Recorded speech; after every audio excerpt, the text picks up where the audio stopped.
तो उसने कहा कि वो आग जो तेरे अंदर थी पहले दिन, वो प्रेम तेरे अंदर था, उत्साह तेरे अंदर था, तू भाग भाग के मेरे कामों को करता था, वो प्रेम के साथ वो सरगर्मी तेरे अंदर जो थी वो अब नहीं है। वो प्रेम तेरा ठंडा हो गया। तू आता तो है चर्च, पर वो वाला प्रेम नहीं दिखता, वो पहला वाला उत्साह नहीं है तेरे अंदर, वो प्रेम तेरा ठंडा हो गया। हमें महसूस होता है कि नहीं? बताओ। कई बार हम किसी व्यक्ति से मिलते हैं तो उसका प्रेम में बड़ा आग होती है, पर कई बार हम किसी उसी व्यक्ति से कुछ समय बाद मिलते हैं तो उसके अंदर उसको वो चीज नहीं होती उसके अंदर, और हम पहचान लेते हैं कि इसके अंदर वो वाला विश्वास और प्रेम नहीं है। समझ रहे हैं आप? तो प्रभु यहां पर क्या कह रहा है? तूने अपना पहला सा प्रेम, हाँ बोलो, क्या कर दिया है? तू चर्च भी आ रहा है, बाइबल भी पढ़ रहा है, दशमांश भी दे रहा है, मेरे लिए दुख भी उठा रहा है, संगति भी चंगियादी कर रहा है, सब कुछ कर रहा है, पर तेरे अंदर जो पहला प्रेम था ना, वो तेरे अंदर जो आग थी ना मेरे लिए, वो ठंडी हो गई। तो प्रभु क्या कर रहा है? चर्च को उसकी कमी बता रहा है। और आज मैं सच में बता रही हूँ, इस अंतिम दिनों में बहुतों का प्रेम सच में ठंडा हो चुका है। और हमें फिर परमेश्वर क्या कहता है? अब प्रभु पांचवी चीज क्या कहता है? सुधारना, अपने आप को, उस कमी को सुधारना प्रभु की। उसके लिए क्या करना है? पश्चाताप। प्रभु मुझे माफ कर। हाँ प्रभु, तूने मुझे बताया, मैं भी महसूस करता था प्रभु मेरा वो पहला प्रेम, प्रभु मैं पश्चाताप करता हूं, मुझे माफ कर परमेश्वर। मैं फिर से प्रभु खड़ा होऊंगा, फिर से प्रभु वही प्रेम करूंगा। समझ रहे हैं आप?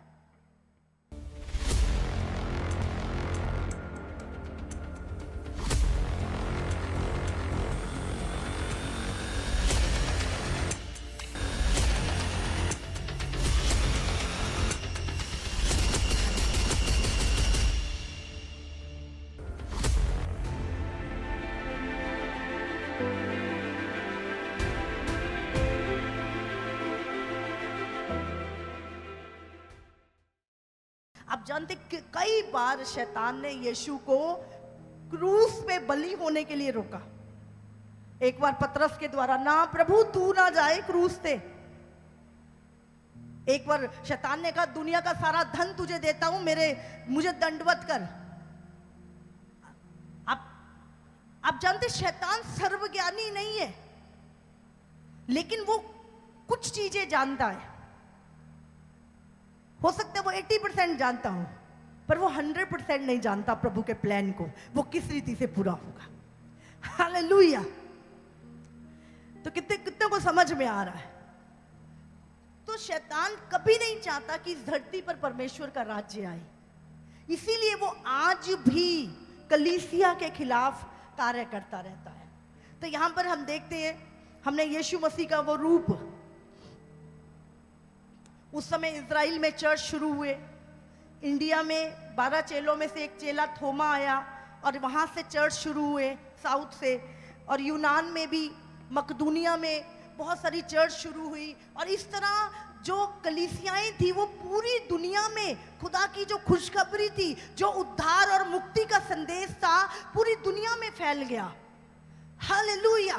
क्योंकि ये काम किसी इंसान का नहीं था, नहीं तो बंद हो जाता, पूरे संसार में नहीं जाता ये काम। हमेशा लोग उस वचन के विरोध में रहे, खुदा के सारे दासों को काटा गया। पूरी बाइबल का एक एक अक्षर खून से लदा पड़ा है। करोड़ों लोग मारे गए, एक दो की बात नहीं कर रही मैं, करोड़ों करोड़ लोग मारे गए ताकि ये वचन लोगों तक ना पहुंचे, ताकि इंसान मुक्ति ना पा सके, इंसान अनंत काल के लिए नरक में जाए।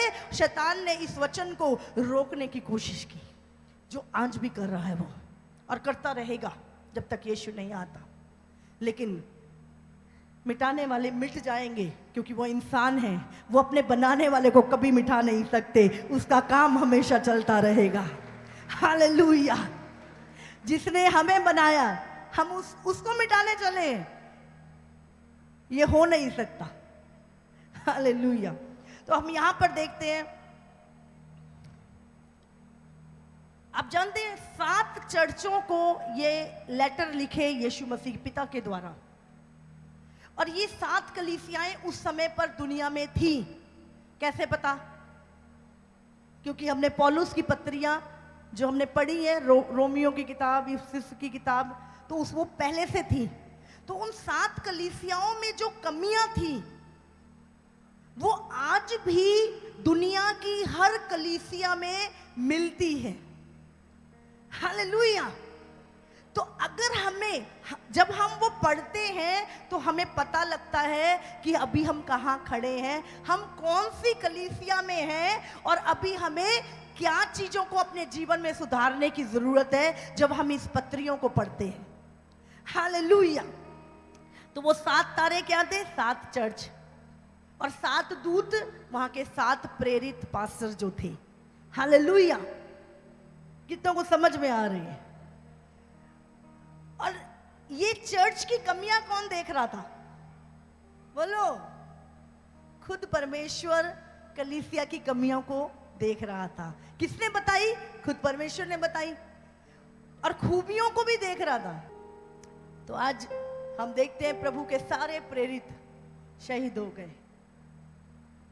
आप जानते हैं करोड़ों कुर्बानियां, एक आदि नहीं, करोड़ों कुर्बानियां इस वचन के पीछे हैं, ताकि ये इस वचन को रोकने के कारण, ताकि सुसमाचार आप तक ना पहुंचे, ताकि ये चीज आप तक, मुक्ति का मार्ग आपको ना पता चल जाए। हालेलुया। इसलिए हमें धन्यवाद करना परमेश्वर का।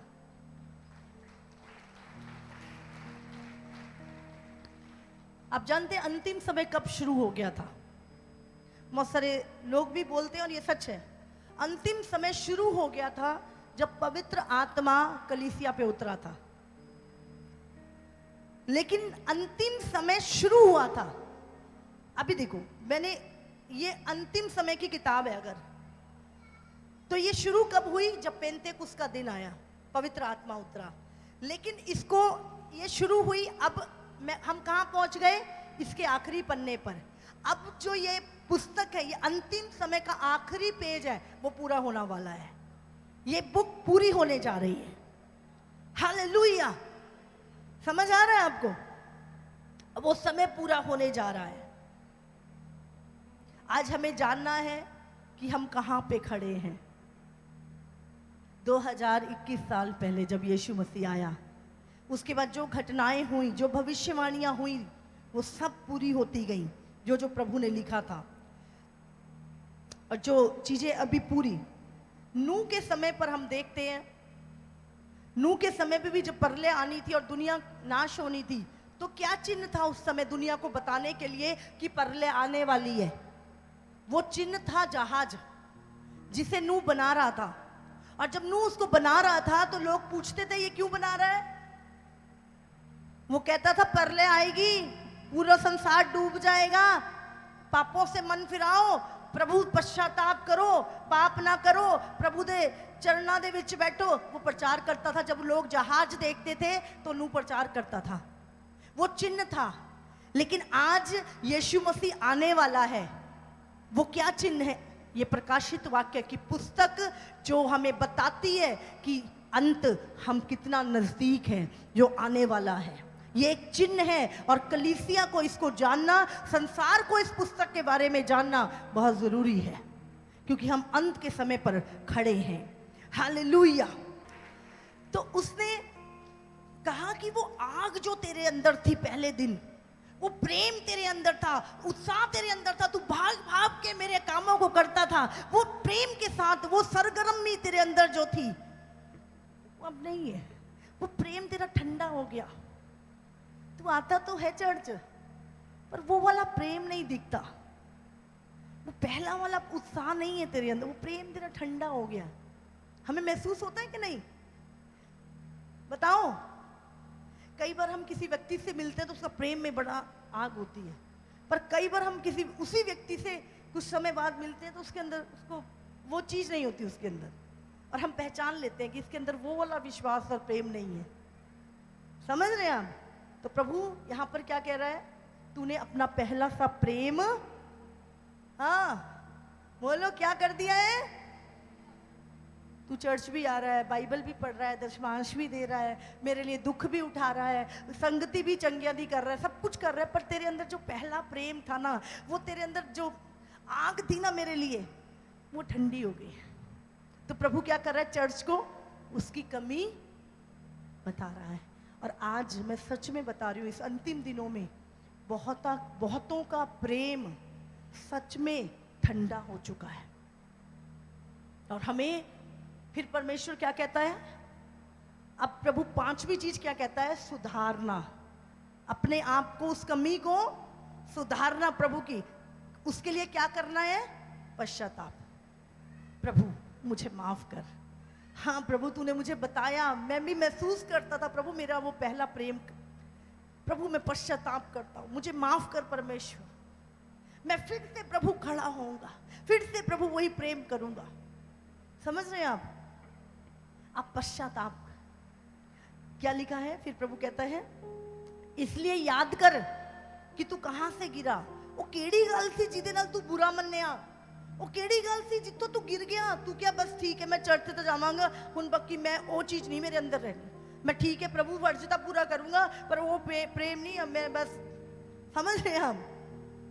प्रभु कहते हैं याद कर क्या घटना घटी थी, किसके साथ तेरी बहस हुई थी, किसके कारण तेरा पहला प्रेम खत्म हो गया, कौन सी बात थी वो जिसने तेरे पहले प्रेम को खत्म कर दिया। याद कर उस बात को, तू कहां से गिरा, किस दिन के बाद तेरा पहला प्रेम खत्म होना शुरू किया। याद कर उस दिन को।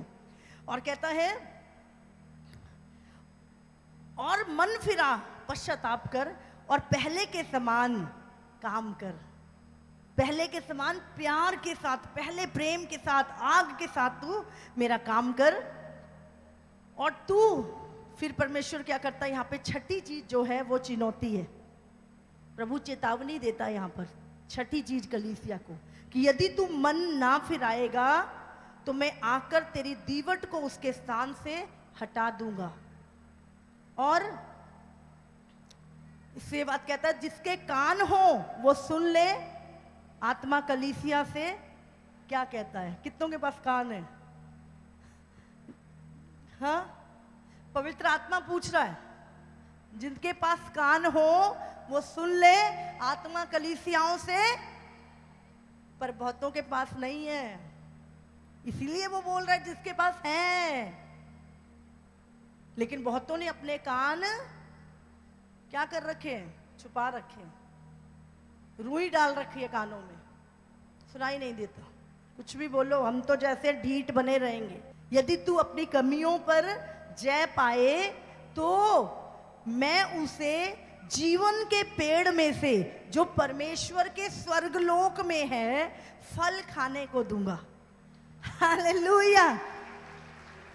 ये वही जीवन के पेड़ का फल है जो अदन के बाग में था। हाँ, हब्बा ने कौन सा खाया था? अच्छे और बुरे का। अगर वो जीवन का पेड़ का फल खा लेती तो कभी मरती ना। लेकिन प्रभु अब हमें कौन सा जीवन का फल देगा जिसको खा के इंसान कभी भी मरेगा नहीं। प्रभु कहता मैं तुझे जीवन के पेड़ का फल खाने को दूंगा। हालेलुया। कितनों को समझ में आ रहे हैं?